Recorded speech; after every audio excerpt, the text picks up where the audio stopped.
Anak kula seneng tak ada bojo kula. Pokoke sampeyan nak mati ngene lho, Dik. Soale mati nek soal dipendem itu penting. Nah, jenengan kan niku lho Gus, santrine akeh ora dikandani, ora usah dikandani agar wulan berikutnya ngaji prei kiye mati ya hebat.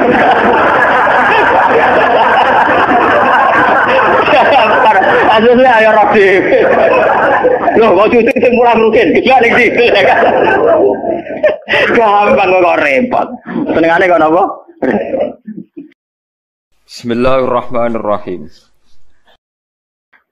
Jadi yang sekarang kelihatan kita sholat di masjid, kita tawaf di Ka'bah, kita wukuf di Arafah, itu akumulasi dari sekian puluh tahun, dari sekian sistem saraf kita, kesempatan nikmatnya Allah yang luar biasa. Sehingga harusnya terhitung mulai itu, paham ya, terhitung mulai. Sehingga dimulai desain kaki juga nanti ibadah, karena khotwatin yaktuha ilal masajid, langkah sing moro masjid ya dadekno ibadah dan sebagainya.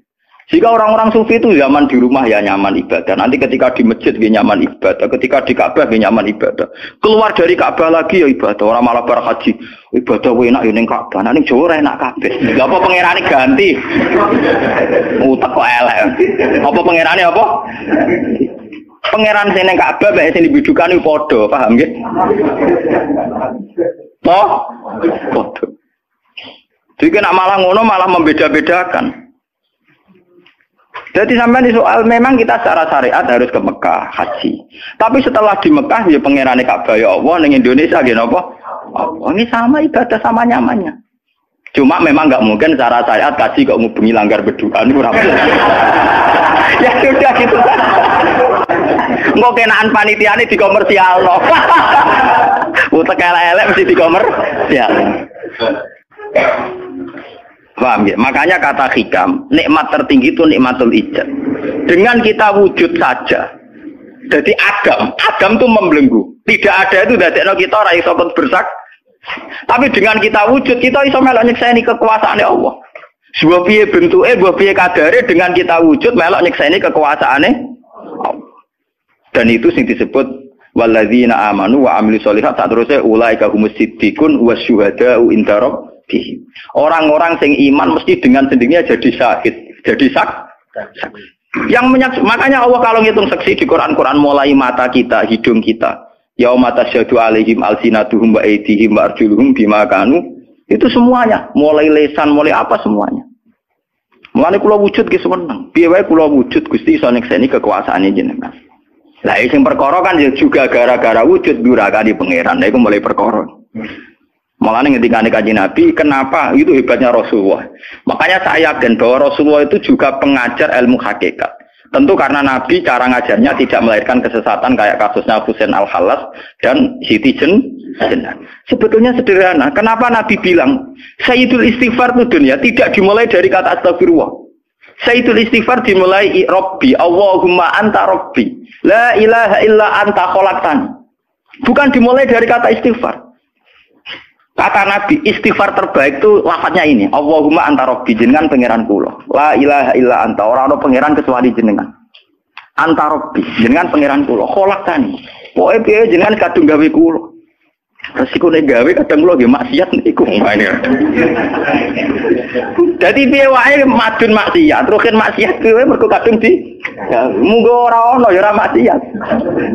Jadi kamane pangeran ya rada keteror, waduh. Istighfar model neror. Iku dari sarah-sarah hadis kok ono piye wae maksiat itu perkarane wujud. Meskipun piye wae taat ya krana wujud. Dadi cerita sampe pangeran. Gusti, piye wae jenengan kadung gawe kula.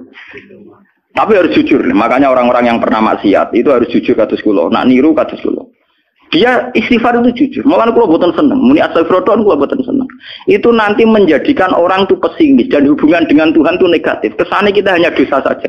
Kowe nak wiridan asura ping 100 kula boten cocok, ping 1000 boten cocok. Mun sampean kula ijazah, piye wae iki hadis sahih. Kata Nabi itu sayyidul istighfar, istighfar terbaik. Harus dicatat itu dawuh Nabi itu istighfar terbaik. Kalau sampai astagfirullah saja itu nanti kalau jenis-jenis orang yang kuper atau yang pesimis, ya Allah Gusti dosa tok kula tentunya dosa tok. Kapan kula saged jenengan tampa tobaté? Sehingga dekne bayangno pengenan tampa tobaté ya kangelan tenan. Terus dekne oleh istighfar nganti nangis sawangane wujude dekne penting. Padahal ya ora penting blas. Tapi kalau yang diajarkan Nabi ndak cara ngendikan gini. anta rabbi la ilaha illa anta khalaqtani wa ana abduka, kula tetep kawulane jenengan. Wa ana ala ahdika wa ahdika mastata'tu, selagi kula mampu kepingin kula nggak anut perintah jenengan. Dan yang saya paling tertarik itu kata gini, Abu ulaka binikmatika alayya. Cek gendo kaya apa Gusti kula urip teng donya. Cek kula gendo cek napa, kula tetep urip nggawa nikmate jenengan. Jadi tetap melihat positifnya dulu. Misalnya kowe tahu mateni wong, tahu zina, tahu maksiat apa saja. Piye wae kowe wujud. Nak kowe wujud tahu mateni wong, yo iso dosa nyelametno nyawane wong. Kaya kasus Sayyidina Umar. Ya Rasulullah, sebagaimana zaman saya kafir banyak merugikan orang Islam, saya bersumpah setelah saya Islam akan banyak merugikan orang kafir. Begitu juga Khalid bin Walid. Ya Rasulullah, saya banyak membunuh orang mukmin, tapi saya bersumpah setelah saya Islam akan banyak membunuh orang kafir. Begitu juga sahabat-sahabat dulu. Artinya dengan kita wujud, potensi kita saat dosa itu ya iso apik. Jika cara ngendikan Abu laka binikmatika alayya. Piye mawon Gusti kula sowan jenengan tetep nggawa nikmate jenengan. Lho sowan jenengan dalam bahasa ilmu hakikat dimulai sekarang lho ya. Jangan salah paham nanti akhirat oke.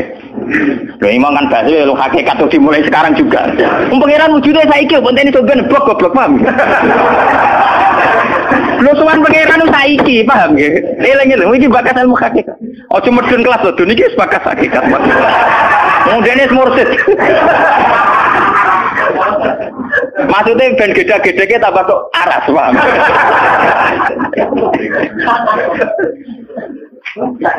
Ben roh, lu sowan pangeran mulai saiki. Sekarang juga kita sudah sowan Allah. Tentu kita kudu ikrar semua nikmatnya Allah yang sekarang juga.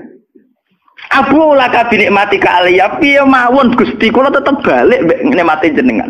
Status saya wujud ini mergo nikmate jenengan. Gara-gara kula wujud nyekseni wujude jenengan. Akhirnya gara-gara kula nyekseni wujude jenengan nak maksiat yo sungkan Gusti. Wa abu laka bidzamti faghfirli, nak pas kula dosa ge jenengan sepuro. Mergo kula nu salah. Wong wis wujud kok durakani jenengan tapi kudu jenengan sepuro faghfirli. Fa innahu la yaghfiru dzunuba illa anta. Sing saged nyepuro dosa namung jenengan. Ora bakal awake dhewe disepuro ta ora penting. Lah kadang orang itu cara berpikir disepuro ta ora ya. Nah, disepuro mlebu neraka. Nah disepuro mlebu swarga iku goblok. Enggak ada nabi ngajarkan gitu. Nabi hanya ngajarkan fa innahu la yaghfiru dzunuba illa anta. Yang hanya bisa mengampuni hanya engkau titik. Sudah awakmu ora usah bakas ora penting mun ngantul. Kenapa tidak penting? Karena tadi dimulai la ilaha illa anta, tidak ada wujud hakiki kecuali jenengan. Saya akan pernah menerangkan di sini. La ilaha illallah itu maknanya orang ana wujud hakiki kecuali Allah. Maknanya kan sederhana gampang. Langit dan bumi itu pernah tidak ada, berarti berstatus Adam. Agame langit bumi dimusnahkan oleh Allah dengan langit bumi diwujudkan. Setelah langit bumi diwujudkan juga wujud dalam keadaan rentan. Wujud sing ora hakiki, wujud sing dalam keadaan batil. Karena setelah wujud iso dilenyapkan. Berarti zaman Adam ya Adam sing iso diwujudkan, zaman wujud ya wujud sing iso diadamkan. Lah wujud sing ngene iki tanpa eksistensi, tanpa napa? Eksistensi. Lho bahak saiki wujud, tapi ora roh matine kapan? Ora iso ngatur awake dhewe. Zaman aku wujud ya ora karepku dhewe, engko aku mati kapan ya ora karepku dhewe. Lho wujud model apa ngene? Ora wujud-wujudan.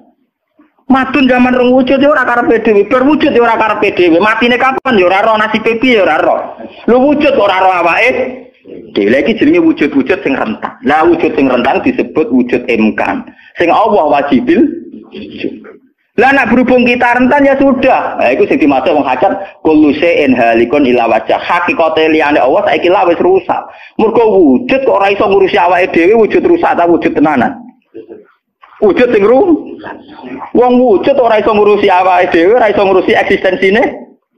Lah berhubung wujud ngene iki wujud iso diadamno, sangka Adam diwujudno jare wong hakikate liyane Allah ora ana kabeh. Maksudnya ora ana kabeh wong kowe wujud-wujud dhewe ora iso nentono awakmu. Zaman wujud ora melok-melok, zaman mate ora melok-melok, swarga neraka ya ora melok. Melok-melok. Lah nek ngono mulane nek ape mati ora ana hadis ngajar Gusti kula lebokno swarga. Kalau muni Allah. Lah cuma kadang kita ini ning ati kita lah nggih tapi swarga ta neraka. Ya amen ngono dipikir.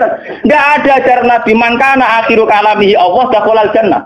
Allah saja atau la ilaha saja ora bakal awak, paham nggih?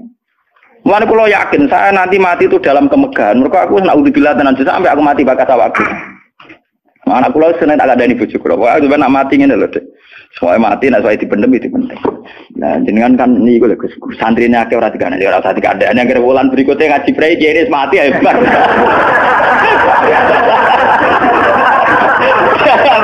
Asline ayo rodi. Loh, mau cuci sing murah mungkin, kejual iki. Gampang kok repot. Senengane kok napa? Karena orang hakikat itu tahu wujud yang sekarang itu wujud yang halik, wujud yang rusak. Karena untuk mempertahankan wujudnya sendiri tidak bisa. Makanya orang-orang hakikat mana nih orang wujud hakiki kecuali Allah. Mereka wujud yang saiki madun wujud ya ora melo-melo. Cara dene oleh milih anak SP aja. Apa milih anak bapak sing ora mari sidonya. Misalnya sing santri yo milih dadi anak iki terkenal loh. Apa milih anak iki musala penceng. Milih bapake wel ora iso. Padahal kok kecewa iso, lha kurang ajare. Wong milih ra iso kok iso kecewa. Kudune ditampa apa. Ora iso. Mulane wong bangga mek nasab yo goblok yo keliru. Wong dekne ora sing milah kok, Bang. Loh, dia ditakdir dari bapak iku ben kiai iki dene sing milih apa takdire pangeran? Takdir sih bangga. Mane kula anak sapa ya bangga. Cuma pangeran ra mentolo ngoten mawon. Tapi kula njen boten bangga ben asap nggih biasa. Nah, anak kula undang kula ya bapak. Mulane tamu-tamu bingung, keluarga-keluarga sing biasa nyai. Apa sing dalem anak saya itu bingung. Apa siapa? Kata nama. Semua angking biasanya nang Mas kula awam cekek. Anak kula ngundang ibu bapak soalé awaman nonton mawon.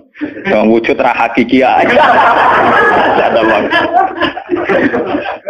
Kullu syai'in halikun illa wajhah. Ini ben ngertosan. Lah dengan demikian, makanya itu. Kemudian langit dan bumi ngendikane kitab niki, langit dan bumi kabeh ku nggo kebutuhan jisime manusa. Lah jisime manusa iki sing ngebeg-ngebeki langit mbek bumi. Nak rohanine wis sampe pengen. Maksudnya ngeten ngebeg-ngebeki langit bumi. Saiki ana bank pirang-pirang ngebeg-ngebeki gedung, iku yo gara-gara wong ndak butuh utang barang. Ruhe sampean ra butuh utang. Akhirnya Allah gawe buah-buahan, mergo manusa didesain duwe weteng. Paham ya? Allah gawe bensin, mergo manusa tengane keluyuran nggo mobil. Pokoke pangeran nuruti jisime manusa repot. Napa? Gara-gara wong mangan tanduran, mangan buah-buahan Allah kudu gawe udan, gawe bumi subur, bariku gawe selem, gawe bensin ruwetan. Mulane dari ilmu hikam jisine nemu ngel-ngelo pangeran. Jisime manusa ngel-ngelo pangeran. Mulane dari hikam innama wasi akal kaunu min haitsu jismaniyatuka. Sing amen urusan ke donya asline jisime. Ya saiki ayo pangeran gawe apa ya? Gawe buah-buahan go manusa. Tapi konsekuensi dari pangeran gawe buah-buahan kudu gawe udan. Mergo wit iku iso urip nek wonten apa? Udan. Lah go ngalir udan kudu Allah gawe sungai. Dadi kerepotan ngurusi jisime manusa napa? Repot. Sebab itu mungkin sekali sebelum ada langit dan bumi, roh manusia sudah diciptakan mungkin karena tentu roh ini tidak butuh elemen sing jenenge langit dan bumi. Mergo alam roh tentu tidak butuh itu semua. Mulane ketika ning Quran nak jisim iku cek mintinen. Ya nak jisim sampeyan. Khalaqnal insana iku cek min salsalin khama'i masdun to mintinen, sangka lemah. Tapi kalau roh istilah Tuhan wa nafaqtu fihi mir ruhi, ya istilah Quran mir ruhi. Mulane roh di misteri Tuhan sampai somben. Wa saluna ka anir ruh ya kulir ruhu min amri rabbi. Kalau jisim jelas masih minatin. Tapi kalau roh min amri rabbi karena istilah Quran wa nafaqtu fihi manusia ruhe kok aku ya. Ya cuma sing nerangno Kanjeng Nabi ora dadi aliran sesat. Barang sing nerangno Husain Al-Khallat Siti Jenar dadi kasus. Tapi ilmu hakikat ini harus saya jelaskan dan sampean enggak perlu salah paham. Karena memang enggak paham, salah paham ora beda paham. Paham. Loh saya sering ngomong sama yang ngaji saya, Anda boleh berdebat dengan saya, sarannya salah paham. Tapi kalau enggak paham dengan yang paham ya ngaji. Ora paham kok muni salah paham. Salah paham ora padha akeh referensine. Ngajine padha akeh ngalime unda-undi. Terus debat salah paham macam menapa? Ngalime ra bandeng. Gus kula kados mboten cocok mbek dawuh jenengan. Mungkin nek eling kula ngeten.